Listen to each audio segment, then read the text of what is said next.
Well, good afternoon, everyone, and welcome to today's installment of our Gilded Age Symposium. My name is Samuel Holliday, and I have the pleasure of serving as Director of Operations and Scholarship for the United States Capitol Historical Society. And we're so glad that so many of you have taken time out of your day to join us as we continue our discussion of the historic developments, the political developments of this pivotal moment in American history. Before we get into today's discussion, though, I'd like to go over a couple of technical housekeeping matters. While we're still challenged in meeting with you all in person and bringing you all to the Capitol, we love using this Zoom webinar platform to engage with you. And one of the ways we can do that is during webinars like this, you can submit questions for our fantastic scholars through the Q&A section of the webinar platform. That looks like two speech bubbles, either at the top or bottom of your screen, depending on what sort of device you're using to join us today. Now, if you have any technical troubleshooting matters, if you feel like you're having difficulty hearing us or seeing us during the course of today's program, you can put those technical matters in the chat function of the webinar. I will be keeping an eye on that and answering those in real time. So once again, any technical or any content questions for today's fantastic professors can go into the Q&A section of the webinar. And now it's my great pleasure to introduce the President and CEO of the United States Capitol Historical Society, Jane Campbell, to start today's program. Jane? Thank you, Sam. And thank you to all of our listeners for joining us for the second in our series on the Gilded Age. This is a moment in time where we really think that there are enormous political developments, economic developments, and changes in society. Some would say it was the first Gilded Age. And so we want to share an understanding of this crucial time in history, and particularly how the Congress responded to the situation at hand. So today we have our two scholars that are Noble Sam and his team have pulled together, and we want to thank you always, Sam, for your work as our Director of Scholarships to really search the universe of scholars and find the most interesting people to speak at every moment. So today's topic is political changes during the period of the Gilded Age. And what we've defined that as is we are looking at particular changes in the political system writ large, and specifically changes within the Congress and how the Congress responded to those changes. So to open the conversation, we have Professor Eric Schickler. Professor Schickler is the Jeffrey and Ashley McDermott Endowed Chair in the Political Science Department at the University of California in Berkeley. He's the author of 3 books on legislative politics: Disjointed Pluralism, Institutional Innovation and the Development of the U.S. Congress; Filibuster, Obstruction and Lawmaking in the United States Senate, published in 2006; Investigating the President, published in 2016; and his book, Racial Realignment, The Transformation of American Liberalism, was the winner of the Woodrow Wilson Prize for the Best Book on Government in 2016. So we are honored to have this distinguished scholar, and he will speak to us about the rejection of Reconstruction, which is what really set the stage for the Gilded Age. Following his presentation, we will hear from Professor Josh Huder, who joined the Government Affairs Institute as a senior fellow in 2013. He primarily teaches courses on American government, Congress, legislative process, separation of powers, and the federal budget process. He has provided political analysis to several news outlets, including the New York Times, the Washington Post, the Congressional Quarterly, Newsweek, Politico, the Washington Examiner, CNN, and more. So you, the members and friends of the Society, get to hear from him directly as he talks about the changes in congressional leadership and the beginning of the concentration of power in the leadership during the Gilded Age. So to get us started, we have Professor Schickler. Take it away. Great. Thanks so much, Jane, and thanks, Sam, for having me. It's an honor to be here with you all today. So again, as Jane said, my topic is going to be the end of Reconstruction, or the rejection of Reconstruction, and the role of Congress in that process. I'm going to just share my screen. Couldn't resist doing a few slides. I'm going to try to keep it relatively minimal in terms of the slides. But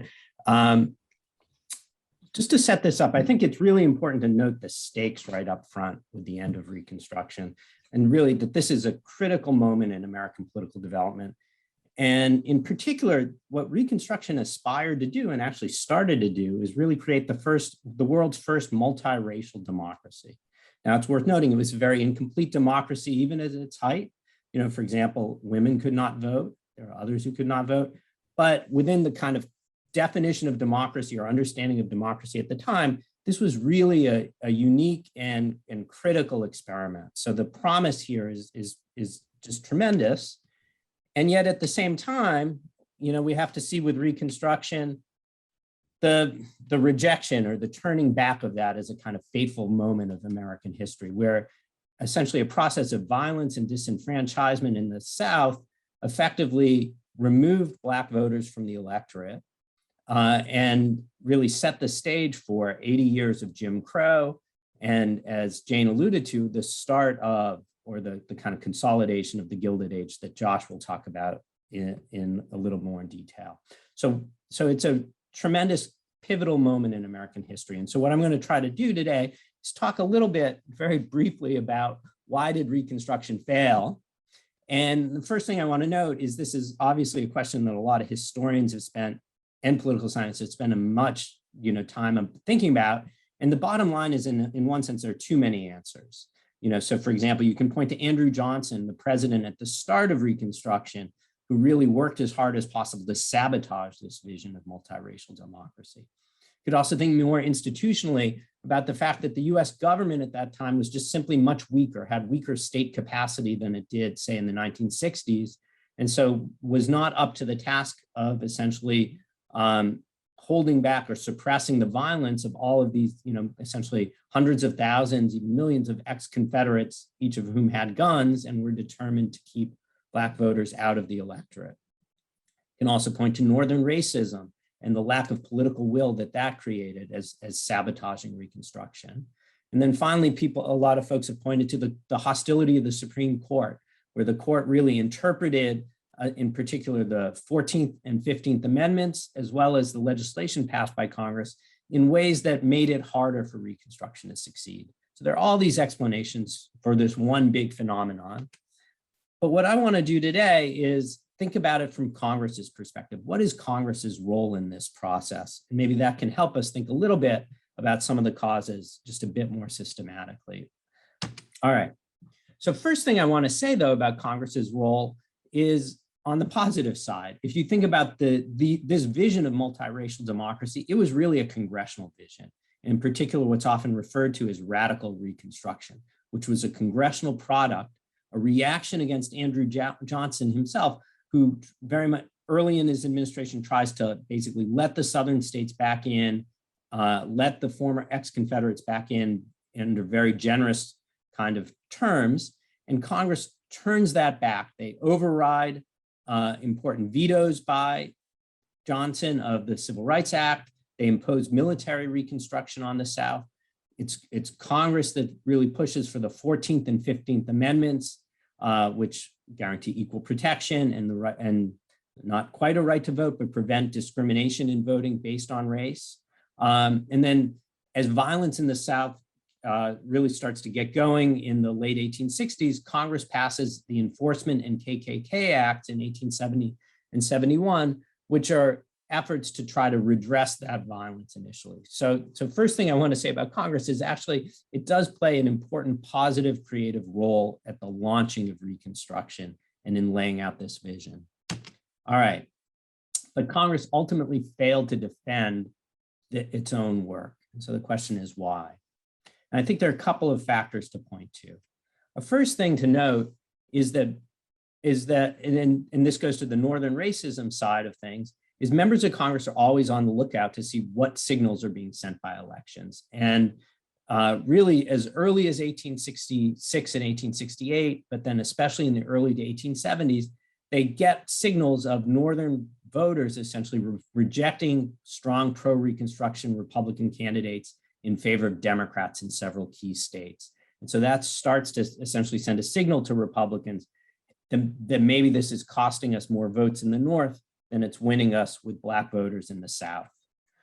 Related to this is these election outcomes start to empower essentially white supremacist Democrats in Congress itself, so that the Republicans are losing their majorities in the House after 1874 election, and find themselves in a much more vulnerable electoral situation, so that essentially some of the people shaping policy on Reconstruction are exactly those who are most opposed to it. A second factor is that if you just look at the Republican coalition in Congress, it includes several different groups of members, and some of those members have other priorities that are really competing with or conflicting with Reconstruction. In particular, to finance the war, Republicans essentially rely heavily on debt financing, which creates a constituency of finance capital that are basically want to get paid back in gold as quickly as possible. And to do Reconstruction, you need to spend a ton of money in the South, basically maintaining military occupation. And that itself is going to counter this interest in restarting the cotton economy in the South, limiting federal spending, and thus moving back to the gold standard. So you have a kind of coalitional conflict within the Republican Party that, again, undercuts the commitment to Reconstruction. And the net result, I think, of both these election outcomes and these competing priorities among Republicans was a failure to pass strong legislation as violence really mounts in 1874, 1875. So that's the moment when redemption, so quote unquote, by white Southern Democrats is really taking root in these Southern states.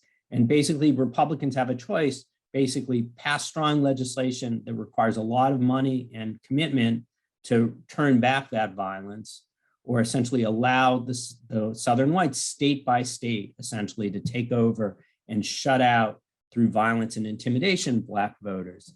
And essentially the decision made in 1874, 75, 76 is to essentially not act strongly to defend those laws. All right. But I think it's worth noting that there's one more gasp. So people often date the end of Reconstruction to 1876, when federal troops are being withdrawn from the South as part of the Compromise of 1876. But there's a last gasp in 1890 when Congress makes an effort, or Republicans in Congress make a strong effort to pass what's called the Federal Elections Bill, which is an effort to essentially crack down on this repression of Black voting in the South before it had gone complete, before it was 100% in effect.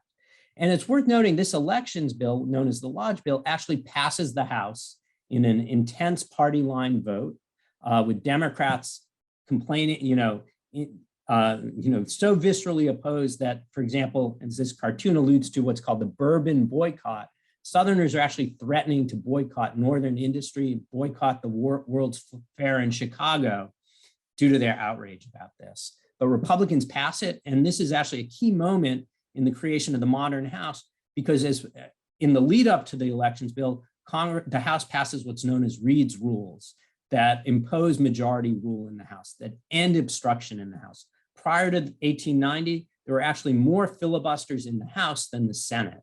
And minorities were just as or more successful in blocking action in the House than the Senate. Reed's rules end that. Now, it's worth saying Reed's rules weren't solely motivated by the elections bill, but that was certainly part of the mix and was one of the main products of Reed's rules in that Congress. So the bill passes the House, goes to the Senate, faces an intense Southern filibuster in the Senate, Democratic filibuster. And what's really crucial to note is Republican leaders in the Senate decided to try to change the rules and do away with the right to filibuster in order to pass the elections bill. And so they make this a kind of top priority. And that rules change comes within a single vote of passage. And it ultimately is foiled by a faction of Republicans from silver mining states who basically make a deal with the Democrats to cooperate on that the Democrats will help them on silver if they help kill the rules change and therefore the election bill. It's just worth noting, like, what a momentous moment this is, both in terms of the future of voting rights in the United States, where this election bill is killed by this very narrow margin, and also for the development of Congress, and in terms of the Senate's development, because had the Senate passed this rules change in it was January 1891, the Senate would look very different today, and the next 100 years of Senate history would have looked very different. All right, so I want to just wrap up by thinking about more generally, so what can we infer from this about Congress's role in what's often referred to as backsliding? So note, we had this incredible progress with Reconstruction that gets turned back. And I think the point I would like to make about that is that backsliding was led by the other branches and actors, first Andrew Johnson, then basically Southern whites at the state level. And Congress's role in this was really one of omission primarily, failure to act. And this is actually a kind of recurrent theme, I would argue, in our history. For democratic change to happen in a positive way, you need positive action by Congress. When it comes to backsliding, it tends to be that what happens is not so much Congress leading the way, but Congress failing to step in and stem that backsliding. So I think it may have some important implications as we think about politics today. All right, with that, I'm going to turn things over to Josh. Thanks very much. Thank you, Eric. I'm here to talk to you about the kind of development of congressional leadership during this period. This is a fascinating period to study because in many ways, it really is the advent of modern legislative procedures. When you think of the institution, you think of kind of strong speakers, you think of kind of like centralized or coordinating action in the Senate. You start to see the very earliest movements in both veins during this period of time. Now, it's important to keep in mind the kind of context that Congress is in during the Gilded Age, right? Congress has a massive workload problem, right? The Industrial Revolution is causing all sorts of legislative pressures. Labor strikes and other types of events are causing all sorts of pressures. You have the decline of Reconstruction, as Professor Schickler just mentioned. So there's a lot of legislative workload that's being put on Congress. And this is during a period of high party polarization. If you look at party polarization scores, you'll notice that the Senate is one of the highest ever, right? The Senate during this period of time is more polarized in terms of roll call votes than 90% of all the other Senates. And it's only been recently surpassed by the modern Senate. The House is similarly very, very polarized during this period of time. So it's extremely important to understand that the parties disagreed a lot. But what they disagreed on was interesting because there weren't a ton of ideological differences between the parties, at least early on in this period. You didn't see those kind of like clear liberal conservative dimensions that you would normally see in a polarized system like you see today. Instead, a lot of the voting polarization that you saw was focused on things like patronage and control of government type stuff. Elections cases, for example, in Congress were more frequent in this period than any other period in American history before or after. In fact, they made up almost 25% of patronage and election cases of all the roll call votes taken in this period. Nelson Polsby had a great quote about this. He talked about these cases as being decided and resolved upon some basis other than the merits, right? Which kind of speaks to the very partisan nature that election cases took during this period of time. So you've got close party competition during this period, and you have both parties, whether in the majority or the minority, looking to exploit those opportunities. Now, despite the fact that there was large and huge historic voting polarization in the House and the Senate during this period, it often had a very regional flair. Southern Democrats had its core constituency in the South, I should say. Democrats had their core constituency in the South.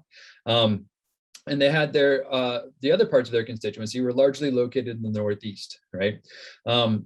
David Bateman, Dan Lipinski, and Ira Katz-Nelson point out that one of the problems with the coalition at this point in time is what Southern Democrats called it one-sided reciprocity, which was basically like Southern Democrats would help Northern Democrats, but when it came time for Northern Democrats to reciprocate the favor when it came to Southern affairs, they didn't exactly do that. So there's a lot of conflict between the Northern and Southern wings of the Democratic Party.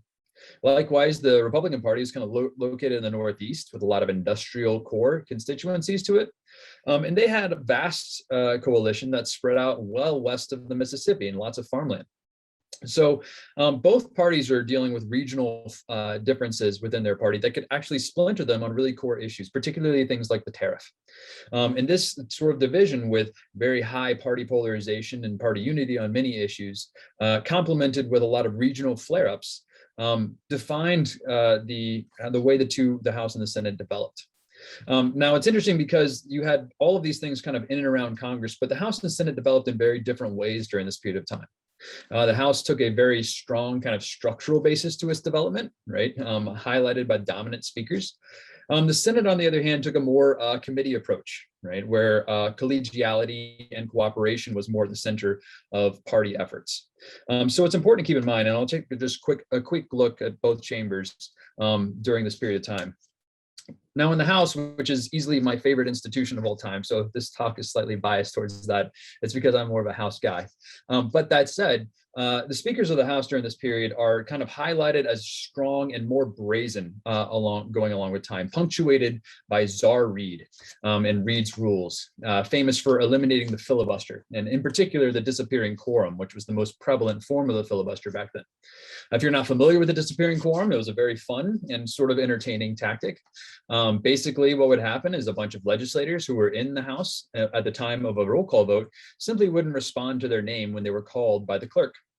And so what would happen is that by failing to respond to a call of the vote, they in fact would not be counted toward a quorum. And because many absences were frequent during this period of time, a majority party alone often did not have the votes to establish a constitutional quorum, which is a majority of the overall chamber, the minimum required in order to conduct business. So after recognizing that there was no quorum present because a majority of the chamber had not in fact called the roll, they responded to the roll, the members of the released minority party could stop business in the House. Reed stopped all this. And so Reed is really kind of like the centerpiece of this period of time in the sense that he epitomized the strong speakerships of this period. What is less well known is that Reed is somewhat of a copycat.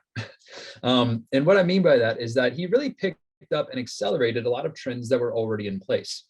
In particular, Speaker Randall in 1879 really came along and reformed the institution in a really massive way. In 1880, he presided over this large revision of the House rules, but even prior to that, he used a lot of tactics that Speaker Reed would later come to employ in his favor to get rid of the filibuster in the House. One in particular is where Speaker Randall refused to tell the House whether or not what the rules of the House actually were. Right? If that sounds confusing, it was. Now, this is a period in time before the House had decided whether it was a continuing body like the Senate, where the rules of one Congress carry over to the next, or whether it was a body that had to be renewed every single 2 years, where they have to actively adopt rules in order to be governed by them. This was a bit ambiguous. It was very ambiguous because Republicans and Democrats had taken different interpretations of this over throughout Reconstruction and into the Gilded Age. And so what Speaker Randall did is he took this ambiguity and he used it to his leverage. And for an entire year in 1879, the House operated without any rules, right? In fact, when members of Congress pressed him to actually state whether rules existed or not, he refused to answer. There are a lot of instances in March and in April of 1879 where members are like, I make a point of order to say that we have no rules because we have no rules. And so there's no point of order. And I demand a ruling on this particular point of order. And the speaker simply refused to respond. Now, in keeping this sort of like very weird, ambiguous institutional space, he set the stage for a massive sweeping change to House rules and operation. He created the Rules Committee, he expanded his own power to recognize members, and really he formed the foundation upon which all speakers during this period used to further enhance the position's power and influence within the chamber. So throughout time, speakers of the House continued to use these processes that Randall really created to stifle a lot of filibustering and obstruction tactics.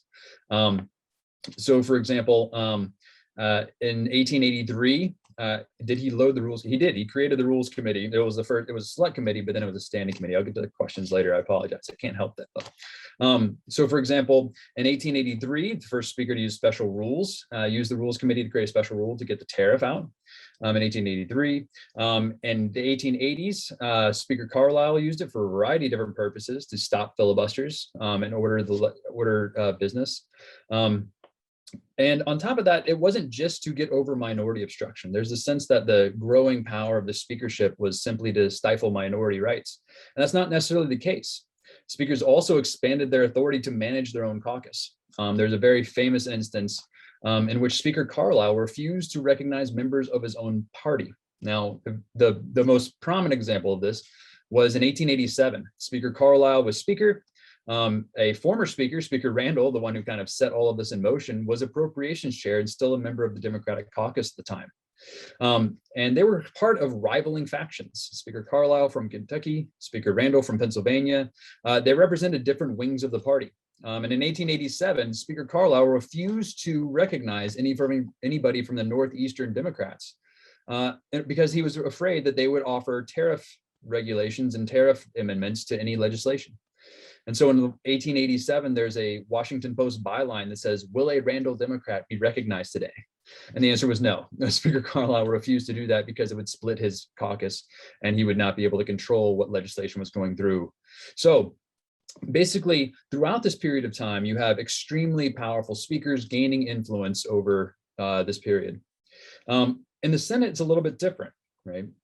Throughout this period of time, there's no recognized leadership. That doesn't come until the very, very end of the Gilded Age. And by then, it's still an informal designation. Instead, what you have is that no one senator was really orchestrating business on a week-to-week basis. In other words, Senator Aldrich, even though he was widely viewed as the main party leader of this period of time, did not regulate what happened on a week-to-week basis. He coordinated activity. He certainly worked hard for his party, but he was not kind of going down to the floor and making unanimous consent requests or motions to proceed on a regular basis like you see today. Woodrow Wilson said that whatever leader, however eminent, right, was no more than a senator. No one was the senator that was capable of speaking on behalf of their party. So leadership really fell to the committee chairs. But even then, right, as a committee chair, you're just one big wheel among a lot of other big wheels, as again, Woodrow Wilson put it. So what ends up happening is that toward the early 1890s, you start to see a little bit more coordinating activity among the parties. In particular, Senator Gorman and Senator Aldrich start beginning to form steering committees of their respective caucuses, which then begin to control things like committee assignments more strongly, campaign funds more strongly, and start to use levers of leadership in their favor.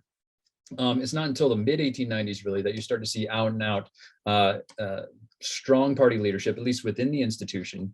And largely that's because a combination of seniority and institutional things, right? So you have the steering committees, which are kind of organizing activities for Republicans and Democrats at this time. And during the from 1895 on, the chairman of finance is Senator Aldrich, appropriations is Senator Allison, and then you have senators like Platt and Spooner who are also chairing very important committees like judiciary at the time. And so by that point in time, you have strong party leadership because they've kind of gathered all the tools at their disposal and are controlling them in much more forceful means.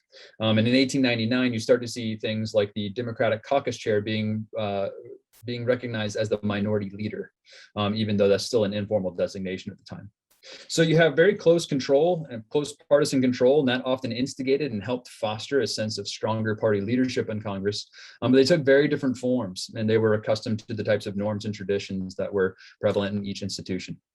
So with that, I will try to end a little bit quicker here and get to questions, but look forward to hearing from you all and starting discussion.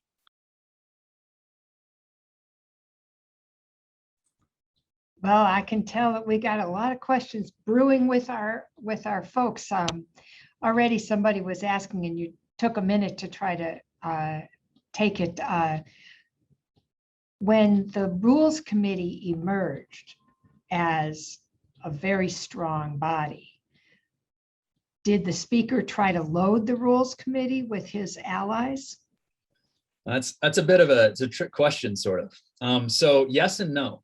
A lot of times loading the Rules Committee with allies just meant managing your caucus. So for example, it's often viewed in 1883, Speaker Carlisle stacked the Rules Committee with former Speaker Randall and another member whose name is evading at the moment. And this was seen as sort of like centralizing all the party organs into one institution. Speaker Carlisle chaired the committee, right? They did so as the Speaker of the House. And so this was viewed as an instance in which all the kind of party organs are located in one place, the Rules Committee. The kind of caveat here is that, of course, Randall controlled, or at least controlled, he presided over the other wing of the party that would challenge Speaker Carlisle and Southern Democrats' interests in many cases. So yes, you did see this kind of like increasing control of the Rules Committee. It was often viewed as a caucus management case, though. So it's not the case that simply because you put all of the lieutenants in one organization and therefore the party becomes more dominant. There were still a lot of factions within that. And given that the committee was only 5 members at the time, 3 of which were the majority, 2 were the minority, if Randall decided to break away and vote with the Republicans at that point in time, then what would happen is that whatever Carlisle wanted to do was dead. So the question, like yes and no, they did start to stack it. Reed, and it begins to completely overwhelm the Rules Committee. He starts to put in some hardcore partisans like David Henderson and among others. And it really becomes like an arm of the leadership with Reed, and it starts to function as sort of like a modern Rules Committee in the ways that we view it now. And returning, Professor Schickler, you talked about the debate around the filibuster and the deal that was made around silver. Given the current conversation about the filibuster, can you expand on that a little bit? And when did the filibuster become part of the practice? Was it ever instituted as a rule? And what's your perception on that? Sure, yeah. So that's a potentially a long answer, so let me try to give you the relatively brief version.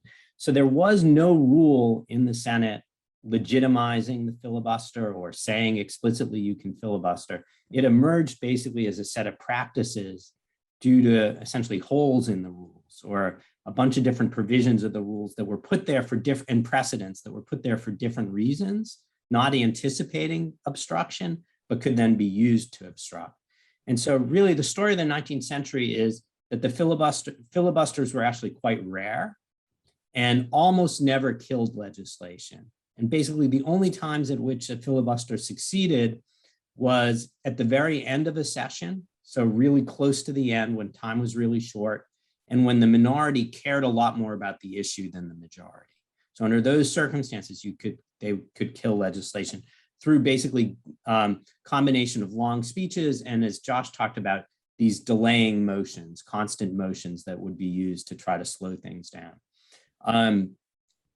In basically what the Senate lacked was what's called a previous question rule, which is a rule that basically says, okay, where a majority without any debate can call the previous question, and that forces an issue to a vote. And essentially what they were proposing to do in January 1891 is create the equivalent of a previous question rule, which would allow debate, a majority to just end debate. So at the time this is happening, though, it's important to emphasize obstruction was really pretty unusual in the Senate and very rarely effective. And so in some sense, that was part of what made it more possible to change it at that point, right? That it wasn't this institutionalized thing that everybody accepted. It was actually viewed as a really pretty questionable legitimacy to stop action. But again, in the end, what happened, essentially, if you look at the elections bill, the problem it faced was you had a group of Republicans who really wanted to pass it, who were actually committed to voting rights in the South. Then you had a bunch of other Republicans who were willing to go along, who supported it, weren't as enthusiastic, but saw it as, were willing to agree that this was good for the party. And so, and together those two groups basically comprised just about a bare majority of the whole Senate. And the problem was that over time, as the debate dragged on, some of those members, these silver Republicans who cared more about silver than about the elections bill, basically decided hey, we don't really care about this elections bill. We're not so sure we want to pass it even in the first place. And so those members defected and made this deal with the Democrats. And I think one lesson I think this holds up that speaks to what's going on today is, really a majority of the Senate can always change the rules, right? But you need that majority to all agree on the policies they want and care enough about those policies to be willing to kind of pay the costs involved in changing the rules. And I think what's critical in this moment is Republicans came just short of that. And it was actually the closest anybody came to doing that really until the contemporary era. Well, and maybe you each might want to say something about this, but if we remember that at that time, senators were not directly elected. They were chosen by their state legislatures. And does that imply, or does that mean that they're more responsive to their party politics or less? If I could just say real quick, I think the key is they're responsive to their state parties and state and local conditions. And as Josh noted, like there are important regional differences within the parties. He talked a lot about the Democrats, which is exactly on point. Among Republicans, there was really a West-East kind of cleavage. And so Western Republicans, they were loyal to their party, but it was to the Nevada Republican Party, not the National Republican Party, or the Wyoming Republican Party, not the National Party, because that's who, through the legislature, controlled their nomination and election, I would say, is what I would. Josh, do you have some thoughts on this? Yeah, there's a lot of really good, I think Eric put it really, really nicely there, that basically, there was that regional take that really took it. Another thing to keep in mind is that, these state legislatures were highly volatile during this period, and there was a lot of turnover. And so it wasn't simply the case that like the senators could just know who was going to be their constituency coming on, because you'd have so many state legislatures and state senators who would be losing their seats because they only served for a term or two. And so senators were often trying to predict the legislative coalition that was going to be voting next time. And that made it somewhat difficult. And in many cases, what you saw is that they had to balance this tension between their state party politics and their national party politics. And in many cases, like predicting where their state was going to come down necessarily didn't necessarily mean that they knew exactly where it was going to land. So I think the elections case in 1891 is such a fascinating example of this, because you see those kind of silver Republicans back out of the last time with that West-East coalition, kind of ultimately undermining the national ambitions of Republicans during that period of time. I think it's so I think I agree with Eric and think you put it pretty well. Now, I have a question that one of our members who I saw over the weekend asked me to ask when we got to this is, there's been comment in the papers recently about potentially a Speaker of the House being selected who's not a member of Congress. Has that ever been done? Has it ever occurred? Has there ever been discussion about that? To my knowledge, it's never been done. But has that discussion, is that brand new, or has that discussion occurred in the past? Oh, it's not brand new at all. In fact, there are lots of individuals who are not members of the Senate who have received votes members of the House that received votes. Now, it's never become seriously close. Because one thing to keep in mind is that certainly under the advent of a modern speakership, which I would kind of put in this like 1879 and on phase, just given the institutional powers of it, you're not just an institutional leader, you're also a party leader to a huge degree. And one of the worst things you could do as somebody who's interested in re-election is put somebody in charge of your chamber who is not subject to re-election or the same sort of electoral goals or considerations. And so while it's completely plausible, Colin Powell just passed away. He was somebody who routinely got nominations to be Speaker of the House by Joe Cooper from Tennessee. It's never been seriously considered because that re-election tie, if you're a member of Congress or a member of the House, you want the leader of that institution to be thinking about that as they're putting legislation on the floor. If Nancy Pelosi's not up for re-election and otherwise, this is a very, very different speakership at the current moment as she's trying to negotiate these packages. So while it's not new, it's hardly new. It stretches way back to the very beginning, but it certainly is. It's never gotten much traction. Another question is, as legislators look at changes in the rules and the changes that were made during the Gilded Age, were they looking at what was going on right then for the short term? Were they looking over the long term?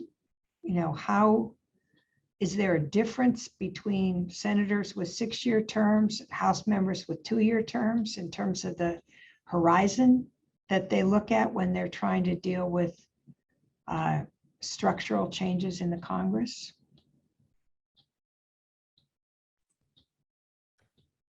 Just one quick I thought on that. That'd be interesting in what Josh has to say, is that I think some individuals, like Reed, actually had a commitment to the rules in a longer term institutional way. Like he had a belief in majority rule. So when Republicans were in the minority after 1890, he actually, works to force Democrats to reimpose his rules because he believed majority rule is in the long-term interest of the institution.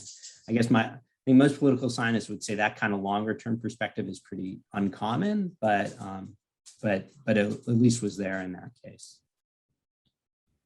I'd say both, right? I mean, it was both the case that you had a particular moment in time where reform was where the institution was ripe for reform.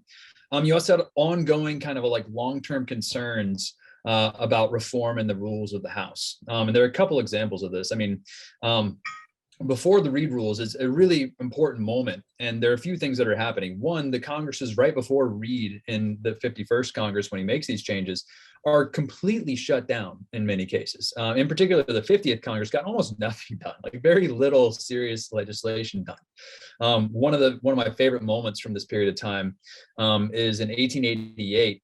Republicans discovered a way to filibuster the institution to a near just complete halt. A young representative by the name of Joe Cannon had discovered a rule in the House that said that members who were not present for a vote had to be excused from a vote. And so what this meant is that Joe Cannon found a way to force a vote on every member's potential absence from a vote. Now, you didn't have to be absent necessarily for a member to suggest that you be excused from a vote. So what this essentially meant is that Joe Cannon could force a vote on every single member, excusing every single member from any particular motion. And you have 2 votes for any one member. You got the previous question and then the actual excuse to be excused from a vote. So you're looking at 650 votes per motion in the House of Representatives. And this was one of the tools that Republicans used to completely stop business among Democrats during that point in time. Well, the Republicans win the House of Representatives, but keep in mind there are a lot of contested elections at this point in time, and Reed takes over the House of Representatives with 165 seats, and 163 seats were necessary for majority at that point in time. So you're looking at a really, really, really narrow band, or narrow margin of error there for Speaker Reed. And basically, after he gets rid of the disappearing quorum and the filibuster in the House, he makes the speech being like, look, we cannot be functional as an institution under the current system because we know we're going to have more than 3 members absent a lot of the time. And so we have to make these changes if we're going to be able to govern. And there's a lot of things that go into that. It's all the ambitions of the Republican Party. It's the tariff. It's the elections bill. It's currency reform. It's a lot of things in there. But I think it builds up and is backstopped upon this long kind of observance that obstruction in the House has become a problem. And likewise, as the Reed rules continue, you start to see members get more and more upset about the issuance of the Reed rules. So beginning in 1896, you start to see members start to speak out about the ways Reed is leading the institution. In 1899, Reed retires under kind of duress, where members of his own party are sort of threatening to revolt against the Reed rules. And that continues from Speaker Henderson to Speaker Cannon. And it was a lot more prevalent leading up to Cannon's overthrow than many people realize. And so you have this kind of backstop and this kind of brewing a boiling water of reform, so to speak, in these Congresses. And when they meet a moment, then you kind of have this perfect harmony between short-term and long-term goals within the institution. So I would suggest that they're probably both going on at the same time. And it really just takes sort of like a moment that clarifies the goals of a particular party with this backstop of kind of like brewing reform sentiment within each chamber. Another thought is the Gilded Age is really known for the emergence of incredibly powerful industrialists who control, challenges around monopoly in terms of oil and steel and other, is there a changing role? You talked about the silver legislators who were particularly responsive to the silver industry. Did those industrialists who, sometimes known as the robber barons, what was their role in Congress during the Gilded Age? Yeah, well, just a couple thoughts on that. I guess one thing I'd say is certainly Republican leaders coming from this Northeastern Republicans tended to have very strong ties to, major industry leaders. So in that sense, probably, it's hard to imagine a party being more pro-business than Republican leaders in Congress at that era. But it's also worth noting that Democrats themselves, for Democrats to win the presidency in this era, they needed to win New York State. And New York State obviously has, kind of finance, trade. And so that meant that that the Democratic Party, while it had, as Josh, pointed out, this southern wing of agrarians, also has this need to kind of placate and win over important, especially banking kinds of interests in New York City. And so in a sense, both parties collaborated to a large extent, at least at the first part of this period. It starts to fade when Bryan takes over the Democrats in 1896. But at least at the start, both parties are, I think, broadly sympathetic, at least at the top, to this burgeoning industrial capital class, even as they face a lot of voters who don't like it. So they pay lip service to antitrust and cracking down, but in terms of policy, they don't want to do anything too concrete.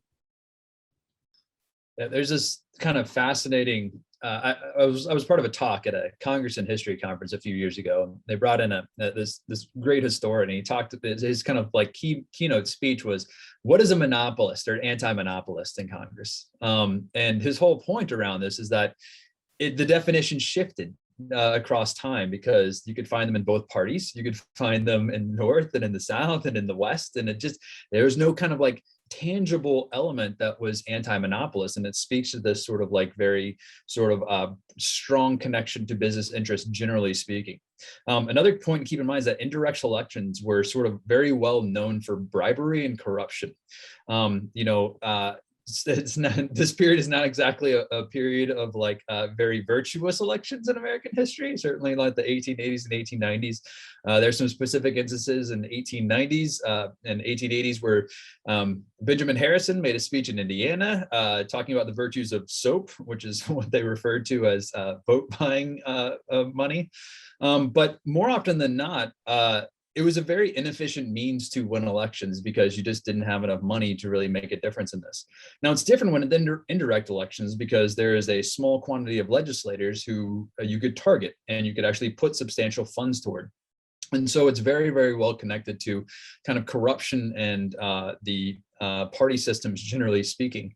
The kind of less cynical view is that these members just very, very adamantly wanted to bring jobs back to their state and to their constituencies.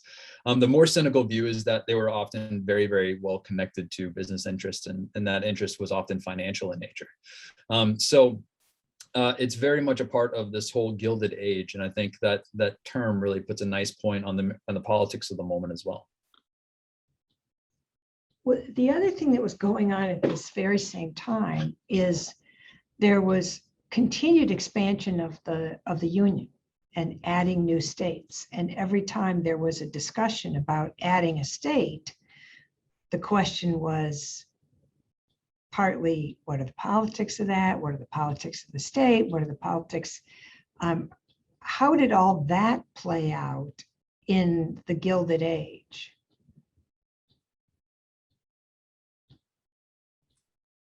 Yeah, so it's very partisan process.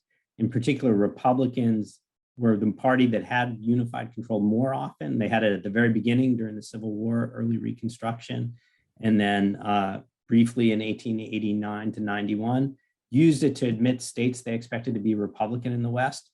But the irony of it was a lot of those states then turned out to differ a lot from the Eastern Republicans, i.e. the Silver Republicans. So it was a kind of two-edged sword for Republicans. It got them Senate seats, but then also got them a lot of problems. Yeah, it's, prior to the Civil War, this is all about slavery and slave power and, free state power within the Congress. After that, it becomes much more partisan, though many of the states that were admitted during this period of time were often done. There were a couple that were really controversial. Wyoming was an extremely controversial admission. That was a straight party line vote. And in fact, many of the procedures of the House were geared toward shutting down debate entirely on Wyoming. It was one of the more bigger abuses that Speaker Reed engaged in. Some of the other states did not receive roll call votes, though, like the Dakotas, for example, were admitted fairly early without much controversy. So it was a very partisan process with partisan goals, but it didn't have the same kind of really, really, really intense intersectional regional color to it that it did in the antebellum Congresses. And now we have another, as we look at, the period of the Gilded Age was a period of rapid technological change, transformation of the economy. Was there any particular kind of corruption that does that kind of change generate different kinds of corruption? Is there, how had political corruption changed over time, and were there changes in the Gilded Age as we moved into that? Certainly, as the business interests became more powerful and more conglomerate, so to speak, they began to influence things more seriously. Although there are limitations to this perspective, right? As Wendy Schiller and Charles Stewart point out, corruption can merely beget more corruption in the opposite direction, right? So just because you were trying to influence an election or a seat from a state legislature to get into the Senate did not mean you would necessarily succeed on that alone. And so you did have senators that were very responsive to state interests and other things like that. It's not merely that corruption is changing, but certainly the type of and the size of corruption was changing. I think Congress really struggled to adapt to the changing economic circumstances. That was true in the Interstate Commerce Commission. That was true with its inability to really deal with the labor question for a long period of time. A lot of the manufacturing practices were not addressed until well after the turn of the 20th century. I think that, dealing with the changes of the industrial age and the Gilded Age really didn't come to fruition until the turn of the 20th century, when you start to see a more responsive electorate that is paying attention to that. And that's really because you start to see this kind of third party, this movement from the populist to the progressive movement that starts to affect both parties and point both parties' attention toward different problems rather than just the ones that the Democrats and Republicans have been focused on prior to that. Eric, I see you. The only thing I'd add is maybe, it starts out very brazen with railroads, basically. Early in the Gilded Age, you have brazen corruption with railroads, basically getting these huge land grants from state governments and doing giveaways to politicians. That gives rise to for example, giving them stock in the railroads. That leads to some pretty big scandals that then and also to demands for reform. So for example, one of the big, if you look at state party platforms in this era, lots of calls for banning certain giveaways to the railroads in terms of land, and also railroad passes, which the railroads were handing out to politicians to kind of buy their favor. And I think, so you basically start with brazen corruption, and then kind of backlash against that leads to more subtle forms of corruption through things like campaign finance,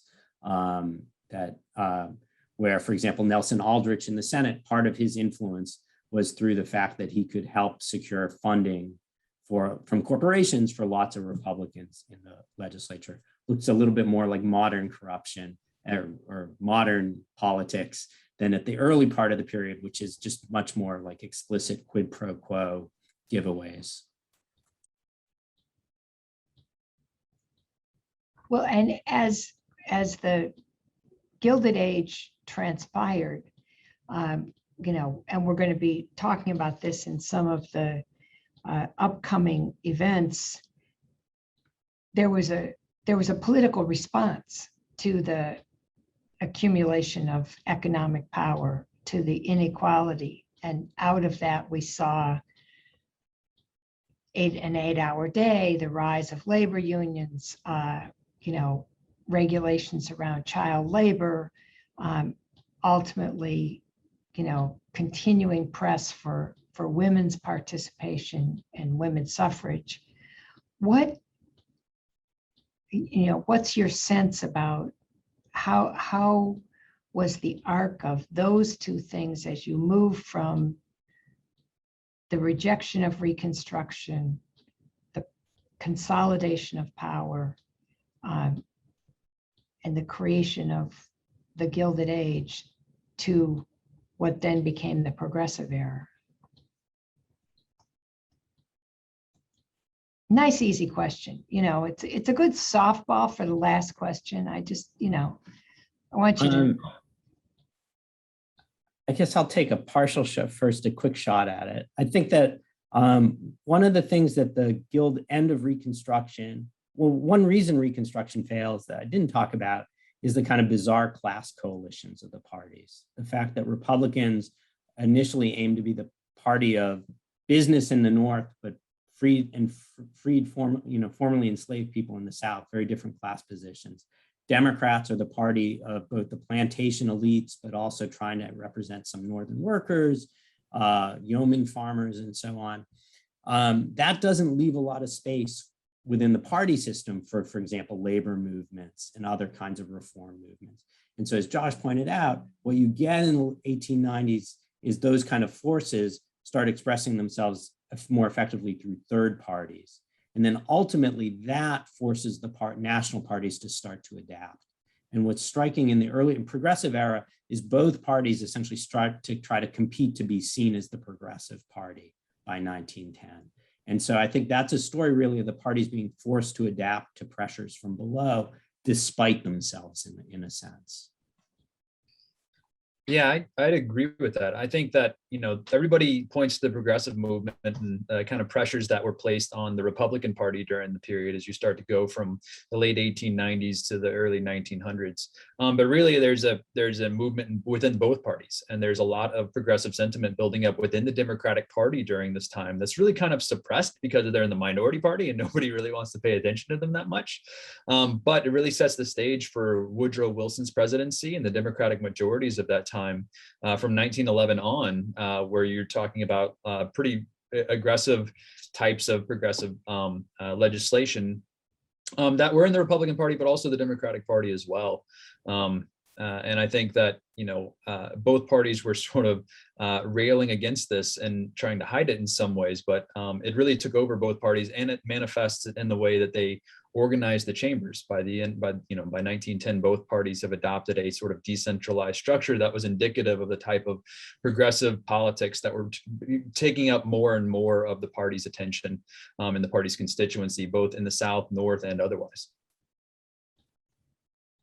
Well, you two have been really fascinating, and I think everyone who's been with us has learned a lot. So we have our tradition, which I have told you was going to happen, is if you wanted to leave people with one thing that they should know about the politics of the Gilded Age, what would it be in just a couple of sentences as we close out? And Eric, since you started, why don't we have Josh start this one, and then you can have the last word. I think one thing that I would encourage people to think about when you talk, especially with congressional leadership within the Gilded Age, is sort of the dynamic between both Republicans and Democrats. They're both parties that they're very different from one another. They have extremely different constituencies. Today, we would call them asymmetrically polarized, right? Because they have different constituencies and different responsibilities and different compositions. Yet throughout this period, you see the kind of consistent adaptation among both parties that create a stronger and stronger party leadership during this period. And whether you were Republicans trying to manage an East-West divide with very different coalitions and constituencies, or you were Democrats that were trying to bridge a South-North divide between those constituencies, between industry and agriculture, both parties adopted the same tactics. And as a result, both parties created a much stronger speakership. Both parties created much more coordinating activity in the Senate. And really, you see, when you see both parties reacting in the same way like this, despite the fact that they're dealing with vastly different political realities, you're talking about an institution that became much more strong, party leadership that became much stronger over time, regardless of the divisions within the parties, which party was in control. All of these things sort of continued to reinforce the path that the institution was on. And as a result of that, you leave the Gilded Age with some of the strongest congressional leaderships that we'd seen, certainly up until that point in history, and sometimes people still consider to be the high water mark. Now, I'd caveat that with the contemporary Congress far exceeds either one of those, in my opinion. But nonetheless, it certainly was a moment of extremely powerful party leaders in Congress by the end of the Gilded Age that really comes to help fracture the institution and the parties in many ways, and cause sort of like the movement to undo that power and that authority in many respects. Thank you, Josh.